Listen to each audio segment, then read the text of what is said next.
아니, 지금이 밤 11시인데 또 저 여자 집에 젊은 남자가 들어가네. 어휴, 70 먹은 할머니가 밤마다 남자를 불러들이다니. 이 동네 꼴이 뭐가 되려고. 어서 와요. 오늘 거는 급해. 내가 가져오라고 한 건 다 가져왔어. 네, 사모님. 다 준비했습니다. 뭐, 사모님, 대체 저 안에서 무슨 짓들을 하는 거야? 여러분들이 어느 지역에서 듣고 계신지 댓글로 말씀해 주세요. 아직 구독하지 않으셨다면 구독해 주시고 좋아요 눌러 주시면 영상 제작에 아주 큰 힘이 됩니다. 그럼 사연 시작하겠습니다. 여보세요. 관리사무소죠? 옆집에 이상한 사람이 이사 왔는데요. 밤마다 남자들이 드나들어요. 이거 단속 좀 해야 하는 거 아닙니까? 박철수는 창문 틈으로 복도를 살피며 다급하게 전화기에 대고 말했다. 수화기 너머로 관리소장의 시큰둥한 목소리가 흘러나왔다. 박 회장님, 또 그러시네. 불법 행위가 확인된 것도 아닌데 저희가 뭘 어떻게 합니까? 일단 지켜보시고 뭐 확실한 거 있으면 그때 연락 주세요. 철수는 한숨을 내쉬며 전화를 끊었다. 올해로 68. 35년간 구청에서 성실하게 일하고 정년퇴직한 그였다. 아내 순자가 암으로 세상을 떠난 지도 벌써 3년. 서울 외곽의 이 작은 아파트 단지에서 반상회장을 맡아 동네 대소사를 챙기는 것이 그의 유일한 낙이었다. 이사 온 지 30년이 넘은 이 아파트에서 철수는 모르는 사람이 없었고 그 누구보다 이 동네를 사랑했다. 그런 그에게 옆집은 늘 조용한 공간이었다. 원래 살던 김씨 노부부가 요양원으로 떠난 뒤 한동안 비어있던 집. 그런데 일주일 전 느닷없이 이삿짐 트럭이 섰고 상상도 못한 인물이 나타났다. 장미, 짙은 붉은 립스틱에 진주 목걸이, 허리까지 내려오는 파마 머리에 명품 가방을 든 70대 여자. 이사 첫날부터 철수의 눈에 그녀는 평범하지 않았다. 아니, 솔직히 말하면 불편했다. 저 나이에 저렇게 꾸미고 다니는 게 영 맞득지 않았다. 고상한 척하는 것도 아니고 대놓고 화려한 게 마음에 들지 않았다. 하지만 진짜 문제는 그날 밤부터 시작됐다. 밤 10시가 넘자 아파트 지하 주차장에 검은색 고급 세단이 미끄러지듯 들어왔다. 차에서 내린 건 덩치 큰 중년 남자 2명. 검은 코트에 700 가방을 든 그들은 엘리베이터를 타고 철수네 층으로 올라왔다. 복도에 울리는 구두 소리. 철수는 현관 인터폰 화면을 켜고 숨을 죽였다. 남자들은 고개를 숙인 채 옆집 초인종을 눌렀고 문이 열리자 안으로 사라졌다. 그날 밤 철수는 벽에 귀를 대고 옆집 소리를 들었다. 웅웅거리는 남자들의 목소리. 간간이 터지는 장미희의 웃음소리. 탁자를 치는 듯한 둔탁한 소리. 새벽 2시가 넘어서야 남자들은 나갔고 아파트 단지는 다시 고요해졌다. 다음 날 아침 철수는 엘리베이터 앞에서 동네 주민 오 여사를 만났다. 회장님, 어젯밤에 옆집에서 무슨 소리 못 들으셨어요? 저 아래층인데도 쿵쿵거리는 소리가 나더라고요. 철수는 고개를 끄덕이며 목소리를 낮췄다. 나도 들었소. 이거 뭔가 이상해. 밤마다 남자들이 드나드는데 보통 일이 아닌 것 같아. 오 여사는 눈을 동그랗게 뜨며 수군거렸다. 설마 무슨 불법 도박 같은 거 아니에요? 아니면 저 나이에 설마 그런 건 아니겠죠? 철수는 인상을 찌푸렸다. 그런 것. 그 말이 귀에 맴돌았다. 70대 할머니가 밤마다 남자들을 불러들인다? 말이 되는 소린가? 암튼 내가 좀 지켜보겠소. 반상회장으로서 우리 아파트 질서는 내가 지켜야지. 며칠 동안 철수의 감시는 계속됐다. 그리고 패턴이 보이기 시작했다. 장미희의 집에는 이틀에 한 번꼴로 남자들이 찾아왔다. 모두 양복을 빳빳하게 차려입은 40대에서 50대 사이의 남자들. 짧게는 2시간, 길게는 4시간씩 머물다 새벽녘에 떠났다. 철수는 확신했다. 저건 분명 범죄다. 불법 도박이거나 고리대 금업이거나 아니면 차마 입에 담기 싫은 무언가. 저 나이에 젊은 남자들을 끼고 뭔 짓을 하는 건지. 생각만 해도 치가 떨렸다. 어느 날 저녁 철수는 분리수거장에서 장미희의 쓰레기 봉투를 발견했다. 이건 반상회장으로서의 의무다. 스스로에게 그렇게 변명하며 봉투를 뒤졌다. 찢어진 종이 조각들. 이어 붙여보니 각서라는 글자가 보였다. 그리고 현금띠지. 분명히 범죄의 증거였다. 이 망측한 것. 두고 보자. 철수는 중얼거리며 아파트로 돌아갔다. 엘리베이터 문이 열리는 순간 장미희와 마주쳤다. 진한 향수 냄새. 그녀는 철수를 위아래로 훑어보더니 입꼬리를 올렸다. 영감님, 밤마다 뭘 그렇게 기웃거리시나 몰라. 남 걱정 말고 본인 등기권리증이나 잘 챙겨요. 철수는 움찔했다. 등기권리증? 이 여자가 왜 갑자기 그런 말을 하는 거지? 뭔가 알고 있는 건가? 철수의 등골이 서늘해졌다.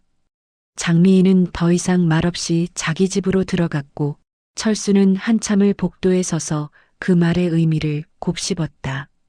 그날 밤 철수는 잠을 이루지 못했다. 등기권리증. 그 말이 자꾸 머릿속을 맴돌았다. 설마 이 여자가 내 집을 노리는 건가?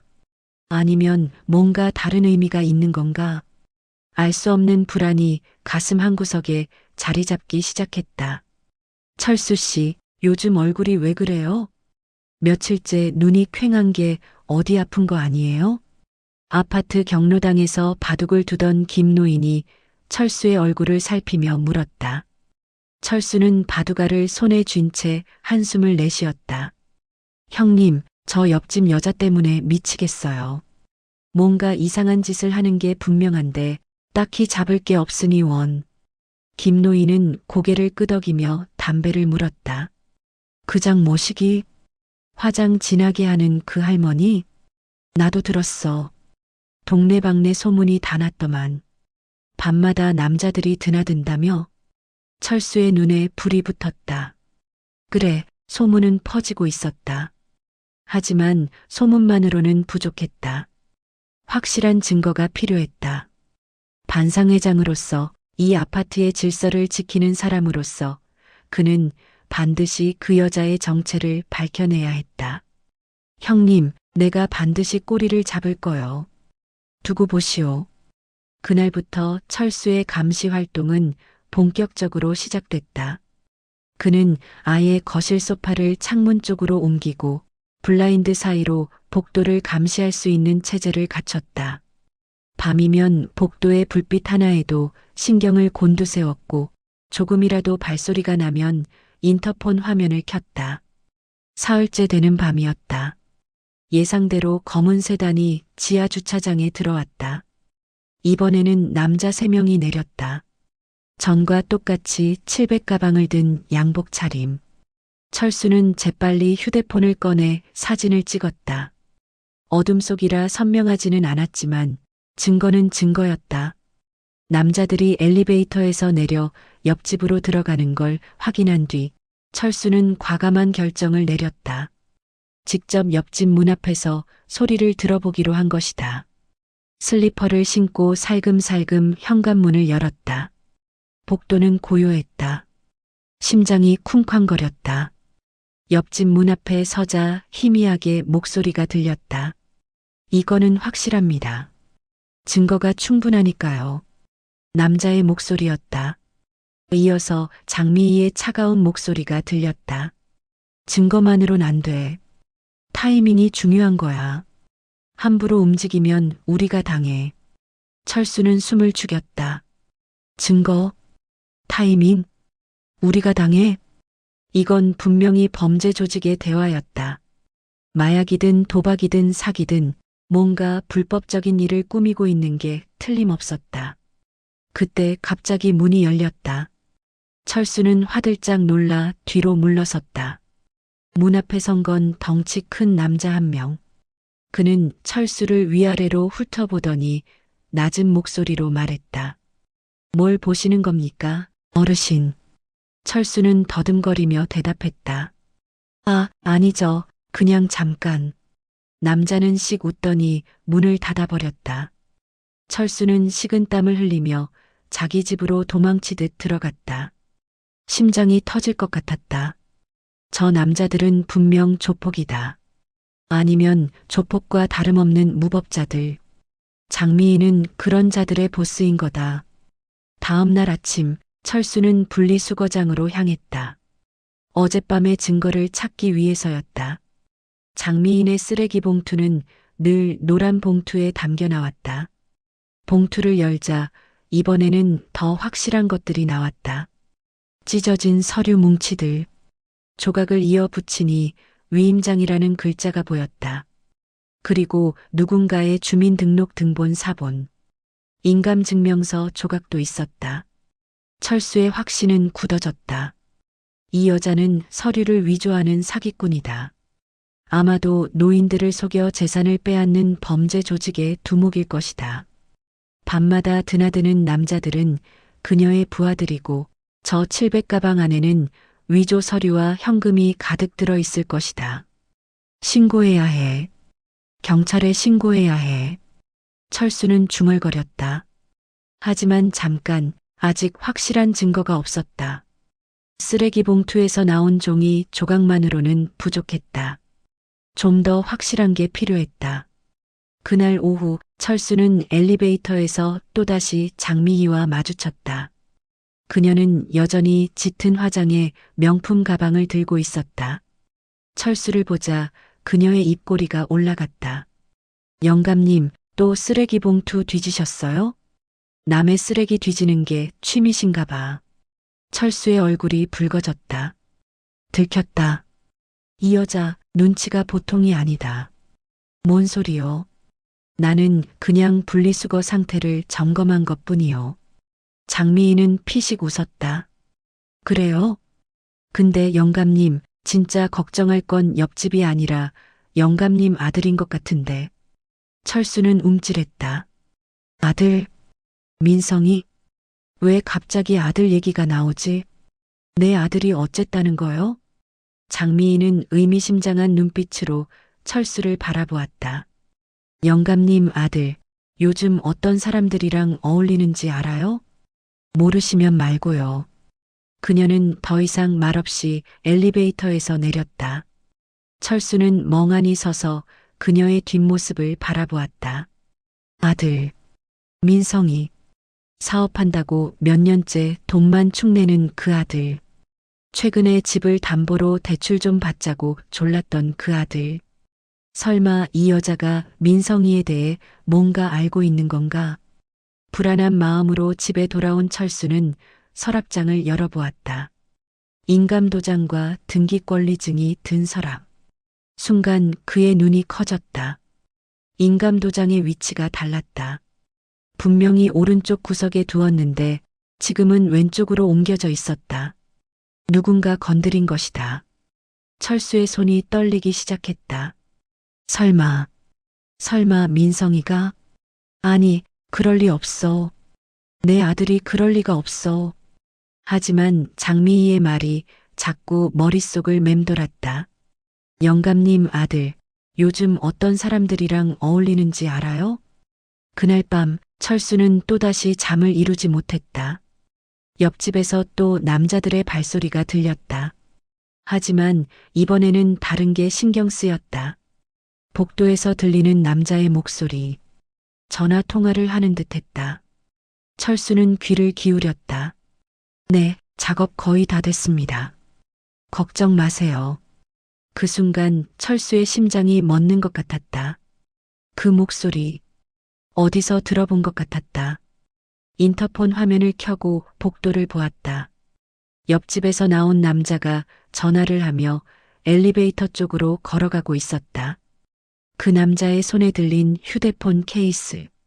빨간색의 캐릭터가 그려진 케이스. 어디서 봤더라? 어디서? 순간 철수의 머릿속에 번개가 쳤다. 그 케이스. 민성이 폰에 달려있던 케이스와 똑같았다. 아버지, 요즘 건강은 좀 어떠세요? 제가 바빠서 자주 못 찾아뵈어서 죄송해요. 민성이 거실 소파에 앉아 아버지에게 따뜻한 목소리로 말했다. 그의 손에는 과일 바구니가 들려 있었다. 철수는 아들의 얼굴을 물끄러미 바라보았다. 불과 이틀 전까지만 해도 이 아들이 의심스러웠다. 하지만 이렇게 과일까지 사들고 찾아온 아들을 보니 차마 물어볼 수가 없었다. 그래, 건강은 뭐 그럭저럭이다. 너는 요즘 사업은 잘 되냐? 민성의 표정이 잠시 굳었다가 이내 웃음으로 바뀌었다. 사업이요? 이번에 좀 큰 건이 걸렸어요. 잘 되면 대박이에요. 근데 아버지, 솔직히 말씀드릴 게 있어서 왔어요. 철수의 눈이 좁아졌다. 뭔데? 민성은 잠시 머뭇거리다 조심스럽게 입을 열었다. 아버지, 저 사업 자금이 좀 급하거든요. 이번 것만 성공하면 진짜 크게 벌 수 있는데 당장 투자금이 부족해서요. 아버지 집을 잠깐 담보로 대출 좀 받으면 안 될까요? 이자는 제가 다 갚을게요. 철수는 한숨을 내쉬었다. 또 이 얘기다. 몇 달 전에도 같은 부탁을 했다가 거절당한 아들. 그때도 큰 건이 걸렸다고 했었다. 그 큰 거는 어디로 갔는지 결국 빚만 남았다는 얘기를 나중에 들었다. 민성아, 아버지가 몇 번을 말하냐. 이 집은 네 어머니랑 평생 모아서 산 집이야. 담보로 잡는다는 건 집을 날릴 수도 있다는 거다. 그건 안 된다. 민성의 표정이 굳어졌다. 아버지, 제가 언제 아버지한테 손 벌린 적 있어요? 이번 한 번만요. 진짜 이번만 도와주시면 제가 확실하게 성공할 수 있어요. 철수는 고개를 저었다. 안 된다. 다른 방법을 찾아라. 민성은 일어서며 목소리를 높였다. 아버지는 맨날 그래요. 저를 못 믿는 거잖아요. 평생 공무원만 하시고 뭘 아세요? 사업이 얼마나 힘든데요. 민성아. 철수의 목소리도 높아졌다. 부자 사이에 팽팽한 긴장감이 흘렀다. 민성은 이를 악물더니 현관 쪽으로 걸어갔다. 알았어요.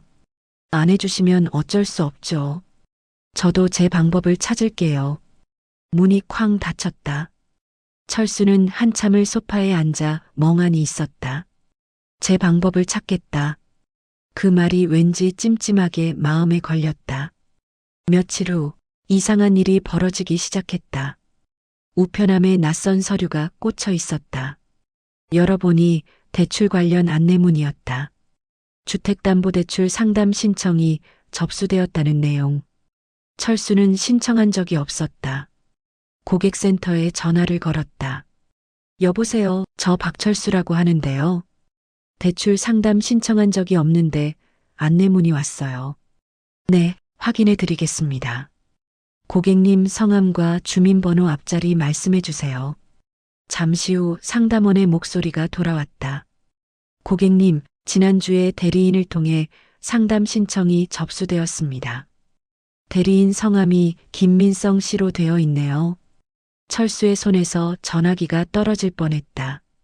민성, 내 허락도 없이 대출 상담을 신청했다고? 대리인이라고? 잠깐만요. 저는 대리인을 세운 적 없어요. 그건 어떻게 된 건가요? 상담원은 당황한 듯한 목소리로 대답했다. 네. 그럼 확인이 필요하겠네요. 일단 상담건은 보류 처리해 드릴게요. 전화를 끄는 철수는 서랍장으로 달려갔다. 인감도장.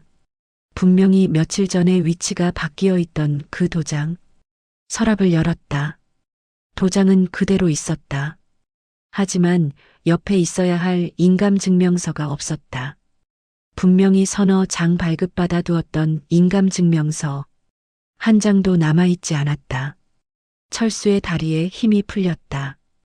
그 녀석이, 내 아들이 내 인감증명서를 몰래 가져간 거다. 아버지 허락도 없이 대출을 받으려고 서류를 빼간 거다. 그 순간 옆집에서 문 열리는 소리가 들렸다. 철수는 인터폰 화면을 켰다. 장미희의 집에서 남자들이 나오고 있었다. 2명의 양복 입은 남자.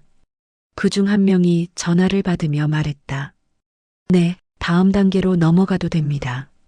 서류는 확보했으니까요. 철수의 눈이 커졌다.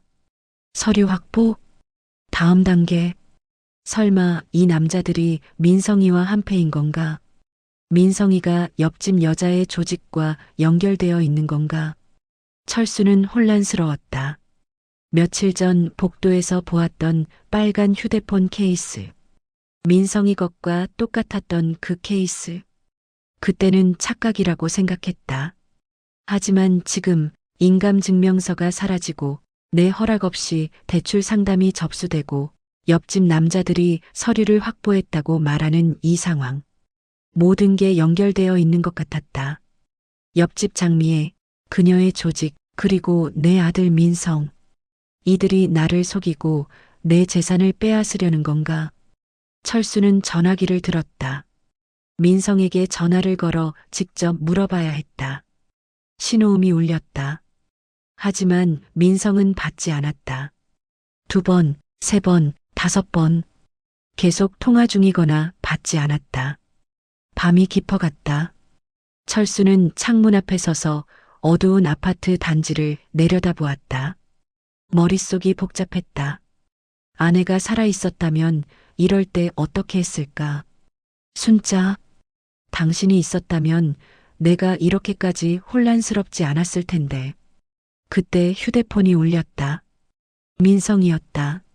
아버지, 전화하셨어요? 무슨 일이에요? 철수는 목소리를 가다듬었다. 민성아, 인감증명서 내가 가져갔냐? 전화기 너머로 침묵이 흘렀다. 3초, 5초, 10초. 아버지, 무슨 말씀이세요? 인감증명서를 제가 왜요? 철수의 가슴이 철렁 내려앉았다. 이 녀석이 거짓말을 하고 있다. 아버지를 속이고 있다. 38년을 키운 내 아들이. 민성아, 아버지한테 솔직하게 말해라. 너 지금 뭐 하고 있는 거야? 다시 침묵. 그리고 민성의 목소리가 돌아왔다. 차갑게 변해 있었다. 아버지, 저 바빠요. 나중에 얘기해요. 전화가 끊겼다. 철수는 휴대폰을 움켜쥔 채 한참을 서 있었다. 이 집에서 도대체 무슨 짓들을 하는 거야? 다들 꼼짝 마. 철수가 옆집 현관문을 발로 걷어차며 소리쳤다. 그의 손에는 골프 퍼터가 들려 있었다. 더 이상 참을 수 없었다. 아들이 이 여자의 조직과 연결되어 있다면 직접 확인해야 했다. 거실로 들어선 철수의 눈이 커졌다. 예상과 완전히 달랐다. 도박판도 없었고 술병도 없었다. 거실 중앙에는 큰 화이트보드가 세워져 있었고 그 위에는 복잡한 도표와 화살표, 사람 이름들이 적혀 있었다. 테이블 위에는 두꺼운 법전과 서류 바인더가 수북이 쌓여 있었다. 양복 입은 남자 3명이 노트북을 펼쳐놓고 일하다가 철수를 바라보았다. 그리고 소파에 앉아있던 장미희가 천천히 일어섰다. 영감님, 남의 집에 불법 침입하면 어떡해요? 그것도 무기 들고. 철수는 당황했지만 퍼터를 내리지 않았다. 당신들 도대체 뭐 하는 사람들이야? 내 아들이랑 무슨 관계야? 장미희는 피식 웃으며 남자들에게 손짓했다. 김 변호사, 박 회계사, 잠깐 자리 비워줄래요? 나 이 영감님이랑 얘기 좀 해야겠어. 남자들은 고개를 끄덕이고 방으로 들어갔다. 철수는 혼란스러운 눈으로 거실을 둘러보았다. 변호사? 회계사? 이게 무슨 상황이지? 장미희가 소파에 앉으며 말했다. 영감님, 일단 그 골프채 좀 내려놓고 앉으세요. 서서 얘기하면 다리 아파요. 철수는 망설이다 결국 퍼터를 내려놓고 맞은편 소파에 앉았다. 장미희는 테이블 위에 서류철 하나를 집어 철수 앞에 놓았다. 이거 알아요? 서류철 표지에는 작업 대상 박철수 만 68세라고 적혀 있었다. 철수의 심장이 쿵 내려앉았다. 이게 뭐요? 장미희는 서류철을 펼쳤다. 그 안에는 철수의 등기부등본, 주민등록등본, 그리고 아들 민성의 사진과 신상 정보가 들어 있었다. 영감님 아들, 김민성 씨, 38세. 직업은 자영업이라고 하던데 사실은 그냥 백수죠. 지난 5년간 사업한다고 끌어쓴 돈이 7억. 그중 3억은 사채. 철수의 얼굴이 하얗게 질렸다. 3억이 사채라고? 장미희는 고개를 끄덕이며 다음 페이지를 넘겼다. 그 사채업자가 누군지 알아요? 조직폭력배 출신의 고리대 금업자예요. 연이자 200%. 민성 씨가 감당 못하니까 사채업자들이 제안을 했어요. 아버지 집을 넘기면 빚을 탕감해 주겠다고.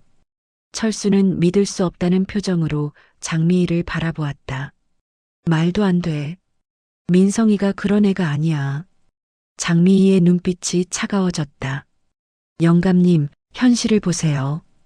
그녀는 태블릿을 꺼내 영상 하나를 틀었다.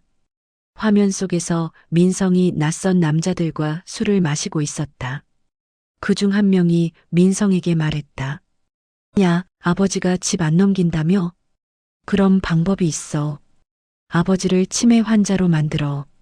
법적으로 한정치산자로 만들면 내가 재산을 관리할 수 있어. 영상 속 민성이 고개를 끄덕이며 말했다. 어떻게 하면 되는데요? 간단해. 아버지가 치매라는 진단서를 받아. 그 다음에 법원에 후견인 신청하면 돼. 후견인이 되면 재산 처분권이 내 손에 들어와. 철수의 손이 떨리기 시작했다. 화면 속 아들의 얼굴. 분명히 민성이었다. 웃으면서 고개를 끄덕이는 내 아들. 이게 언제 찍힌 거요? 2달 전이에요. 우리 팀이 다른 건을 조사하다가 민성 씨가 연루된 걸 발견했어요. 철수는 머리를 감싸쥐었다. 믿을 수가 없었다. 내 아들이 나를 치매 환자로 만들려 했다고? 내 재산을 빼앗으려고 그런 짓을 꾸몄다고? 장미희는 담담하게 말을 이었다. 영감님, 난 시니어 자산지킴이 컨설턴트예요. 노인들 재산을 노리는 사기꾼들, 악덕 자식들로부터 재산을 지켜주는 일을 해요. 저 남자들은 내 법무팀이고 조사팀이에요. 밤에 오는 건 눈에 띄지 않으려고 그런 거예요. 낮에 드나들면 티가 나니까. 철수는 그제야 모든 게 이해가 됐다. 쓰레기에서 나온 각서와 위임장 조각들. 그건 의뢰인들의 서류였던 거다. 밤마다 드나들던 남자들은 조폭이 아니라 변호사와 회계사였던 거다. 그럼 처음에 나한테 등기권리증 잘 챙기라고 한 것도. 장미희가 고개를 끄덕였다. 영감님이 위험하다는 걸 알았으니까요. 근데 내가 직접 말할 수는 없잖아요. 증거도 없이 내 아들이 나쁜 놈이다 하면 누가 믿어요? 철수는 눈앞이 캄캄했다. 38년을 키운 아들이다. 걸음마를 가르치고 학교에 보내고 대학 등록금을 대고 사업 자금까지 대주었다. 그 아들이 아버지를 속이고 재산을 빼앗으려 했다니. 지금 어떤 상황인 거요? 장미희는 심각한 표정으로 대답했다. 민성 씨가 아까 전화로 뭐라 했어요? 나중에 얘기한다고 했죠? 그 사람들 곧 움직일 거예요. 위조한 위임장이랑 인감증명서로 아버지 몰래 집을 팔거나 담보대출을 받으려 할 거예요. 그럼 어떻게 해야 하오? 장미희는 잠시 생각하다 말했다. 2가지 방법이 있어요. 하나는 지금 바로 경찰에 신고하는 거. 근데 그러면 아들이 구속될 수 있어요. 다른 하나는 우리랑 손잡고 확실한 증거를 잡아서 아들을 무력화시키는 거. 그러면 아들은 감옥은 안 가되 다시는 영감님 재산에 손 못 대게 할 수 있어요. 철수는 고개를 숙였다. 아무리 나쁜 짓을 했어도 아들이었다. 감옥에 보내고 싶지는 않았다. 어떻게 하면 돼요? 장미희의 눈빛이 단호해졌다. 영감님이 연기를 좀 해야 해요. 아들이 원하는 대로 해주는 척하는 거죠. 그래야 증거를 잡을 수 있어요. 아버지, 괜찮으세요? 민성의 목소리가 아득하게 들렸다. 철수는 눈을 떴다. 하얀 천장, 코에 꽂힌 산소 튜브. 여기가 어디지? 고개를 돌리니 병실이었다. 민성이 침대 옆에 앉아 걱정스러운 표정으로 아버지를 바라보고 있었다. 여기가 어디냐? 병원이에요, 아버지. 갑자기 쓰러지셨다고 옆집 분이 연락 주셨어요. 옆집 분. 장미희. 철수는 그제야 기억이 났다. 장미희의 집에서 민성의 영상을 보고 충격을 받았다. 그 이후는 기억이 없었다. 아마 쓰러진 모양이었다. 아버지, 요즘 너무 무리하신 거 아니에요? 스트레스 받으실 일 있으면 저한테 말씀하세요. 철수는 아들의 얼굴을 물끄러미 바라보았다. 걱정하는 듯한 표정, 다정한 목소리. 하지만 이제 알고 있었다. 이 얼굴 뒤에 무엇이 숨어 있는지. 가슴이 찢어지는 것 같았다. 민성아, 아버지 좀 쉬어야겠다. 너 먼저 가봐라. 민성은 잠시 머뭇거리다 고개를 끄덕였다. 네, 아버지. 푹 쉬세요. 내일 다시 올게요. 아들이 나간 뒤 철수는 천장을 바라보며 눈물을 흘렸다. 순자, 당신이 살아있었다면 이렇게까지 안 됐을 텐데. 우리 민성이가 이렇게 망가지지 않았을 텐데. 잠시 후 병실 문이 열리고 장미희가 들어왔다. 그녀는 과일 바구니를 들고 있었다. 정신 좀 드세요? 철수는 힘없이 고개를 끄덕였다. 당신이 병원에 데려다 준 거요? 119에 전화했어요. 쓰러지는 거 봤거든요. 철수는 잠시 침묵하다 입을 열었다. 그 영상, 진짜요? 장미희의 표정이 굳어졌다. 진짜예요. 우리 팀이 직접 촬영한 거예요. 철수의 눈에서 다시 눈물이 흘렀다. 주름진 볼을 타고 흐르는 뜨거운 눈물. 내가 뭘 잘못했을까? 어디서부터 잘못된 걸까? 38년을 키웠는데 어쩌다 이렇게 된 걸까? 장미희는 아무 말 없이 옆에 앉았다. 잠시 후 그녀가 조용히 말했다. 영감님 잘못이 아니에요. 자식이 어떻게 크는지는 아무도 몰라요. 부모가 아무리 잘해도 삐뚤어지는 자식이 있고 부모가 못해도 바르게 크는 자식이 있어요. 그건 부모 탓이 아니에요. 철수는 고개를 저었다. 아니요. 내가 너무 오냐오냐 키웠어. 뭐든 다 해줬어. 그게 독이 됐나 봐. 장미희는 한숨을 쉬었다. 지나간 건 어쩔 수 없어요. 중요한 건 지금이에요. 영감님이 결정해야 해요. 아들한테 당하고만 있을 건지 아니면 맞서 싸울 건지. 철수는 한참을 생각했다. 맞서 싸운다. 내 아들과 평생 그런 일이 있을 줄 몰랐다. 하지만 지금 상황에서 가만히 있으면 집을 잃는다. 순자와 평생 모아서 산 그 집을, 아내의 추억이 서린 그 집을 도와주시오. 철수가 떨리는 목소리로 말했다. 제발 도와주시오. 내 집은 지키게 해주시오. 장미희는 철수의 눈을 똑바로 바라보았다. 각오되셨어요? 쉽지 않을 거예요. 각오했소. 장미희는 고개를 끄덕이며 말했다. 수수료는 비싸요. 성공 시 지킨 재산의 10%. 괜찮겠어요? 철수는 망설임 없이 대답했다. 괜찮소. 집만 지킬 수 있다면 10%든 20%든 내겠소. 장미희의 입가에 미소가 번졌다. 좋아요. 그럼 작전을 시작하죠. 이틀 후 철수는 퇴원했다. 집에 돌아오자마자 장미희가 찾아왔다. 그녀의 손에는 두꺼운 서류 뭉치가 들려 있었다. 영감님, 이건 우리가 조사한 자료예요. 민성 씨가 어떤 사람들이랑 연결되어 있는지, 그들의 계획이 뭔지 다 나와 있어요. 철수는 서류를 받아들었다. 페이지를 넘길 때마다 심장이 쪼그라드는 것 같았다. 사채업자들과의 통화 녹취록, 민성이 아버지를 치매 환자로 만들겠다고 한 말, 위조할 서류 목록, 집을 팔아서 빚을 갚고 남은 돈은 나눠 갖겠다는 계획. 이게 다 진짜요? 장미희가 고개를 끄덕였다. 전부 진짜예요. 도청한 것도 있고 매수한 내부자한테 받은 것도 있어요. 철수는 서류를 내려놓으며 물었다. 그럼 이제 어떻게 해야 하오? 장미희는 의자를 당겨 앉으며 말했다. 일단 영감님이 미끼가 되어야 해요. 아들한테 전화해서 이렇게 말하세요. 병원에 갔다 오니까 정신이 없다. 요즘 자꾸 깜빡깜빡한다. 치매기가 있는 것 같다. 내 말대로 요양원에 가는 게 좋겠다.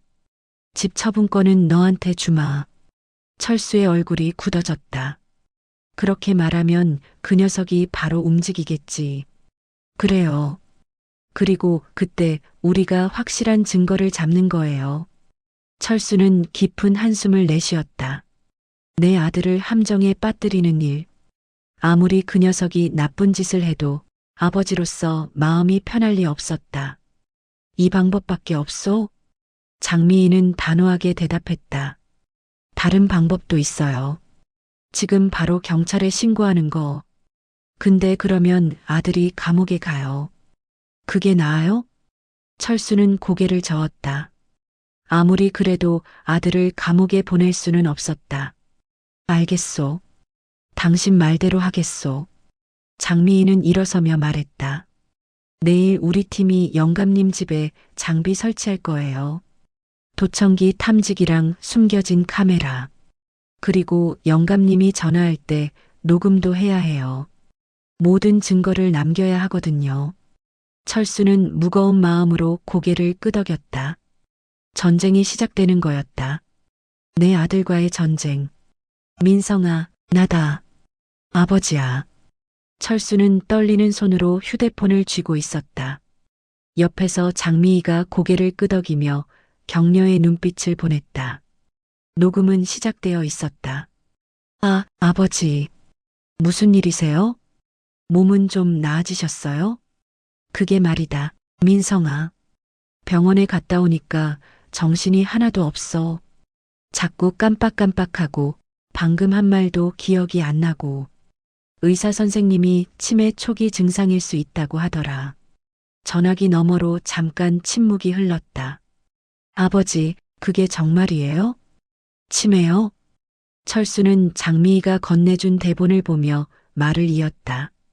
그래서 말인데 내 말이 맞는 것 같아. 내가 이러다 집에서 혼자 쓰러지면 큰일 나잖아. 요양원에 들어가는 게 좋겠어.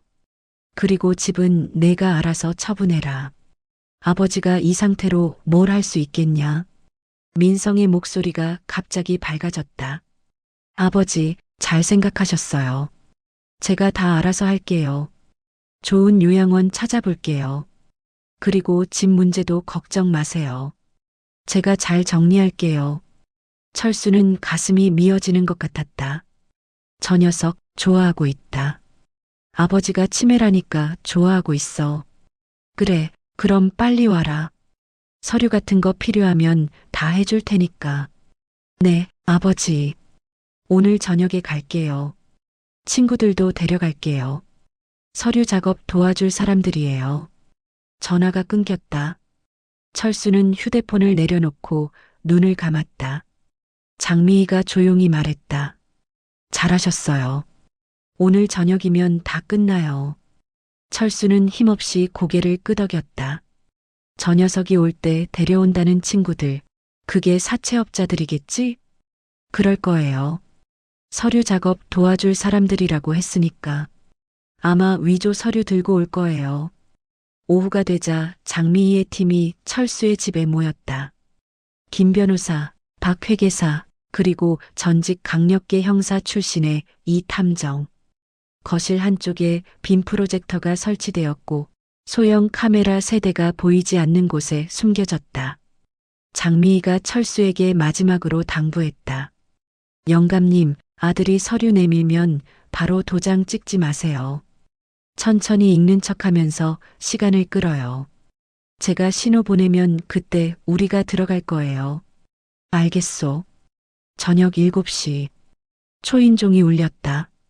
철수가 현관문을 열자 민성이 서 있었다. 그 뒤에 낯선 남자 2명이 있었다. 40대 중반쯤 되어 보이는 남자들. 싸늘한 눈빛. 아버지, 저 왔어요. 이분들은 제 친구들이에요. 부동산 전문가들이라 서류 작업 도와주실 거예요. 철수는 애써 평온한 표정을 지으며 그들을 안으로 들였다. 그래, 들어와라. 마침 배가 고팠는데 뭐 좀 시켜 먹을까? 아버지, 그건 나중에 하시고요. 먼저 서류부터 처리하죠. 제가 준비해 왔어요. 민성이 서류 가방에서 문서 뭉치를 꺼냈다. 증여계약서, 위임장, 인감증명서, 위임 동의서. 철수는 서류들을 받아들며 손을 떨었다. 이건 연기가 아니었다. 진짜로 손이 떨렸다. 옆에 선 남자 중 한 명이 차가운 목소리로 말했다. 어르신, 여기 표시된 곳에 서명하시고 도장 찍어주시면 됩니다. 어렵지 않아요. 철수는 서류를 천천히 읽는 척했다. 증여계약서의 내용은 충격적이었다. 본인 박철수는 아들 김민성에게 아래 부동산의 소유권 일체를 무상으로 증여한다.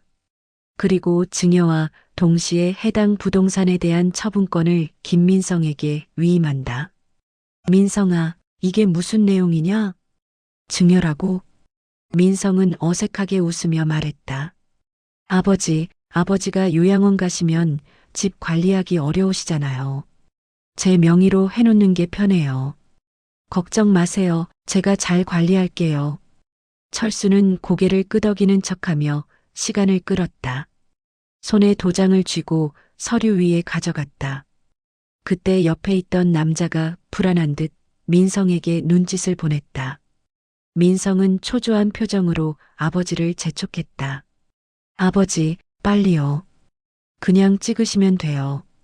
바로 그 순간 현관문이 벌컥 열렸다. 장미희가 앞장서고 뒤따라 양복 입은 남자 3명이 들어왔다.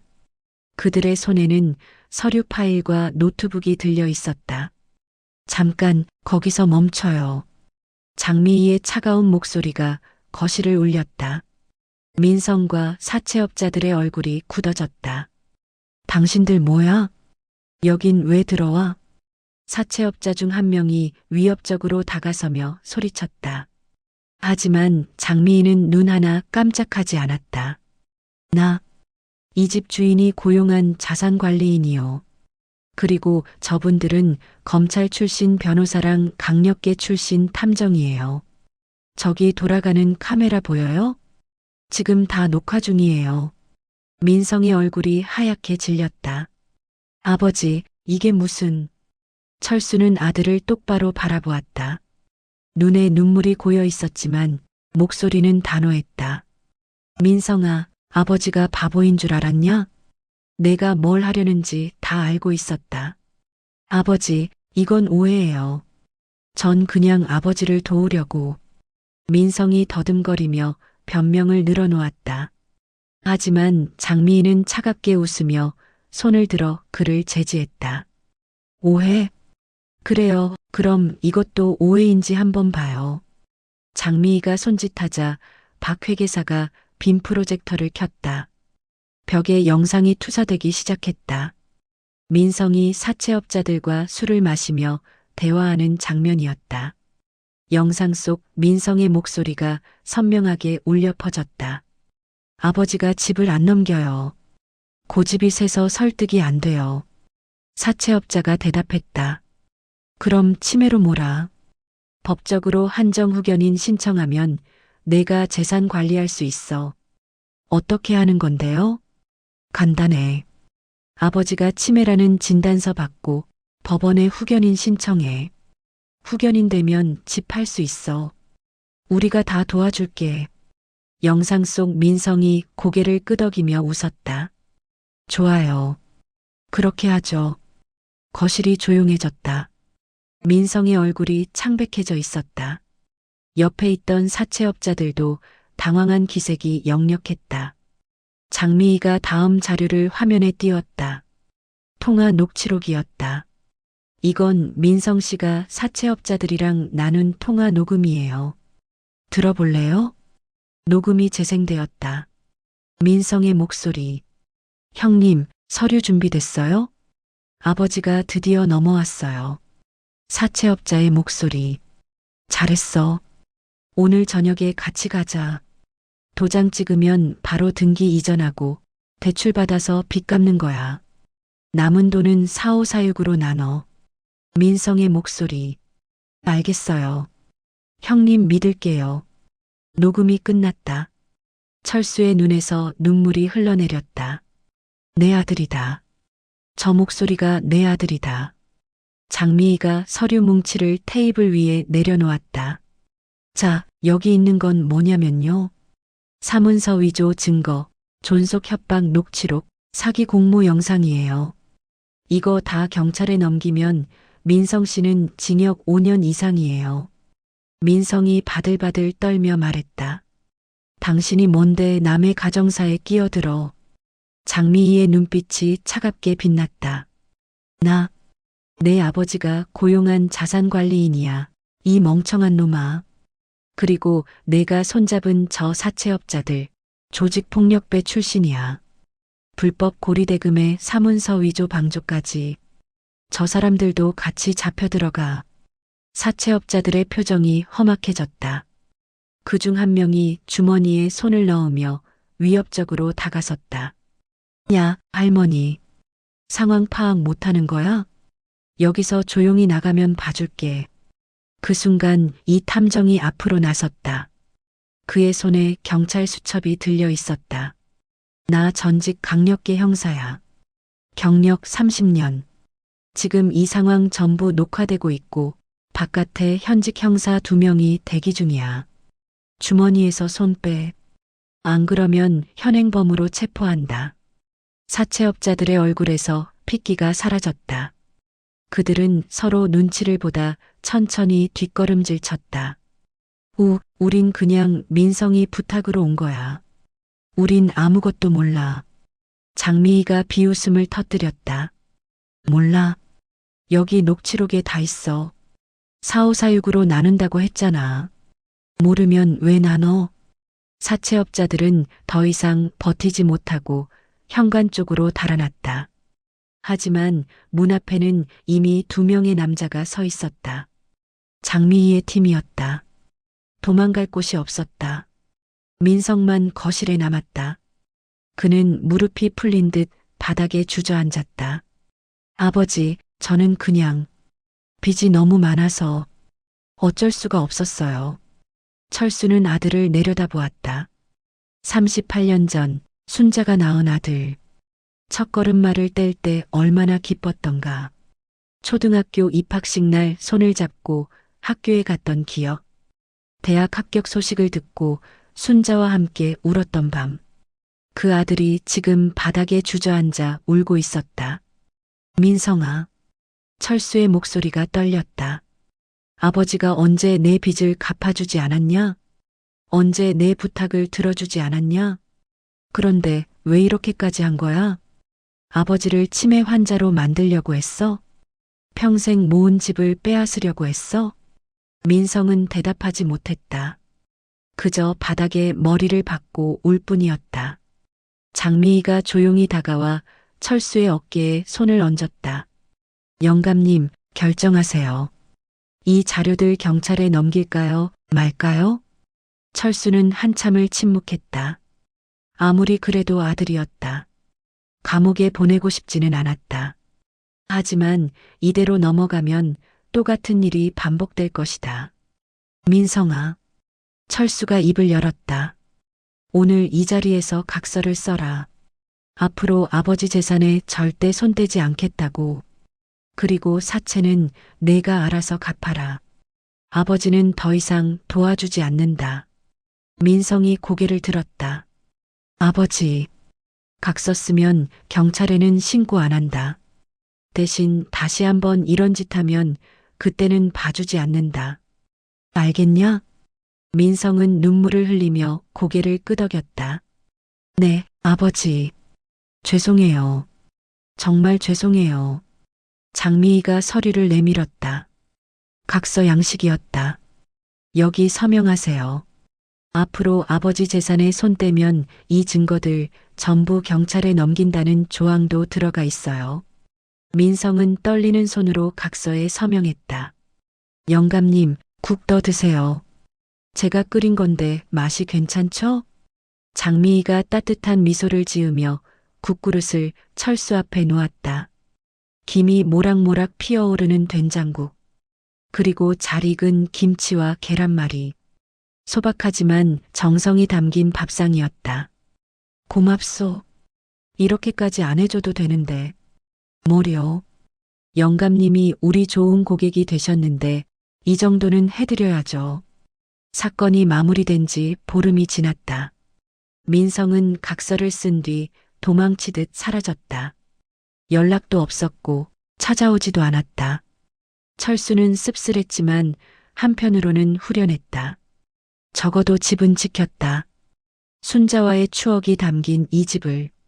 장미희는 약속대로 수수료를 받았다. 지킨 재산의 10%. 적지 않은 금액이었지만 철수는 아깝지 않았다. 저 여자가 아니었으면 지금쯤 길바닥에 나앉았을 테니까. 밥을 먹던 철수가 문득 물었다. 장 선생, 이런 일을 언제부터 한 거요? 장미희는 젓가락을 내려놓으며 옛날을 회상하듯 말했다. 벌써 20년 됐네요. 원래는 사채업을 했어요. 젊었을 때.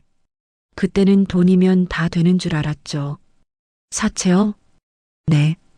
근데 어느 날 깨달았어요. 내가 빚받으려고 협박한 사람들 중에 노인들이 많았거든요. 자식들 사업 미천 대주려고 집 담보 잡힌 노인들. 손주 학비 대주려고 연금 담보로 돈 빌린 노인들. 그 사람들 눈을 보면서 생각했어요.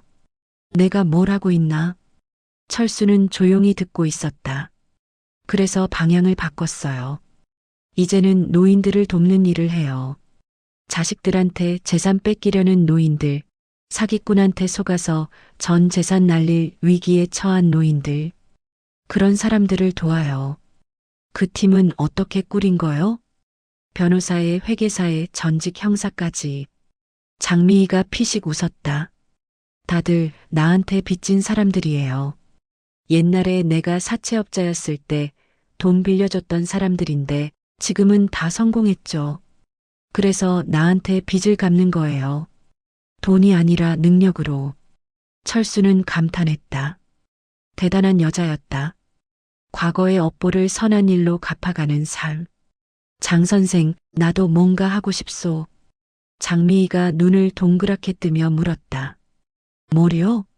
나도 당신 일을 돕고 싶소. 35년간 공무원 생활하면서 서류 보는 눈은 생겼소. 사람 상대하는 것도 나쁘지 않고 뭔가 도움이 될 것 같소. 장미희는 잠시 철수를 바라보다 입꼬리를 올렸다. 영감님, 진심이에요? 진심이요. 나도 이제 혼자 이 집에서 뭘 할지 모르겠소. 반상회장도 이제 젊은 사람들한테 넘기려고 하고 뭔가 의미 있는 일을 하고 싶소. 장미희는 손을 내밀었다. 그럼 환영해요, 파트너. 철수가 그 손을 맞잡았다. 두 노인의 손이 굳게 악수했다. 3달 후, 검은 세단이 어느 아파트 단지 앞에 멈췄다. 운전석에서 철수가 내렸다. 깔끔한 정장 차림이었다.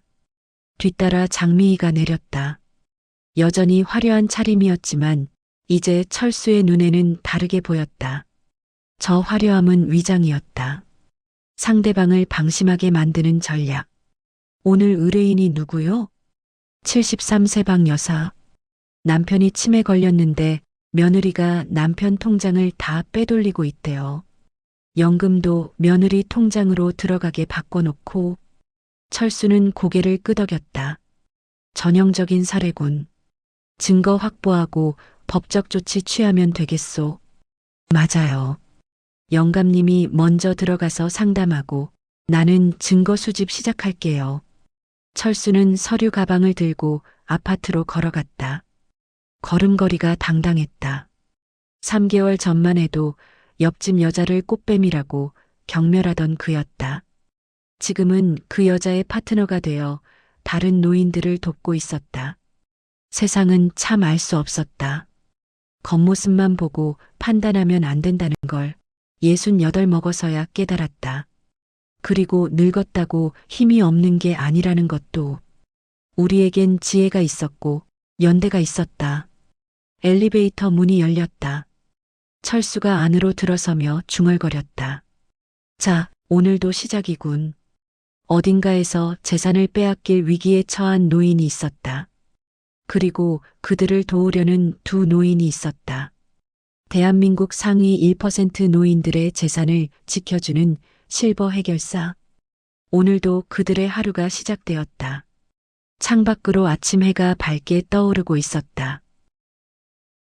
끝까지 시청해 주셔서 감사드립니다. 구독해 주시고 좋아요 눌러 주시면 영상 제작에 아주 큰 힘이 됩니다. 이 영상을 카톡방에 공유해서 주위 분들과 공감하며 대화 나누시면 좋습니다. 시청 소감을 댓글로 부탁드립니다.